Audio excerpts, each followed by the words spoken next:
Today we're going to talk about legally liquidating your stuff. Hi guys, welcome to 2 Minute Tuesday, where I attempt to discuss an estate planning topic in 2 minutes or less. Now, before we get started, if you've been enjoying these videos every Tuesday, can you please do me a huge favor and hit the subscribe button in the right-hand corner below and click on the bell so you'll get alerts when we post new videos every Tuesday. I'd really appreciate it. You know, we all collect items throughout our lifetime. Some of it is good stuff, and some of it is stuff we have no idea why we keep it around. Sometimes we keep stuff around just because of its sentimental value. At a recent Senior Living Truth Series seminar, we talked about the truth about legally liquidating your stuff. And if you want to watch the full seminar, I'll put a link in the description section below. But to help you even more, at that seminar, we put together a quick report about the truth about legally liquidating your stuff that is absolutely free for you to download. I'll leave the link for you to download in the description box below and in the comment section as well, with my other tips on how you can really evaluate your current estate plan and figure out when the time comes how to legally liquidate your stuff. So definitely download this report. It is really going to help you out. And again, I'll leave a link in the description box below and in the comment section for you to download it.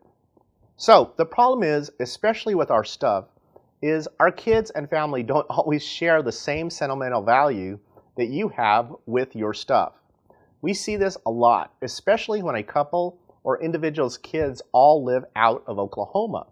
The kids don't want to mess with having to liquidate their parents' stuff when they live hundreds of miles away. We recently handled a guardianship of a very nice lady who lived here in Oklahoma City, but her 3 daughters all lived out of state. One in California, one was in Oregon, and I think the nearest one was just down the road in Texas, but still not here. And their mother needed to be in an assisted living facility, which meant that they needed to clean out her house. Besides a few items that they picked out, none of the daughters wanted their mother's things.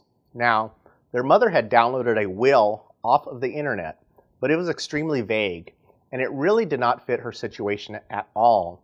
She did not have any other documents, like a power of attorney, a healthcare power of attorney, or an advance directive.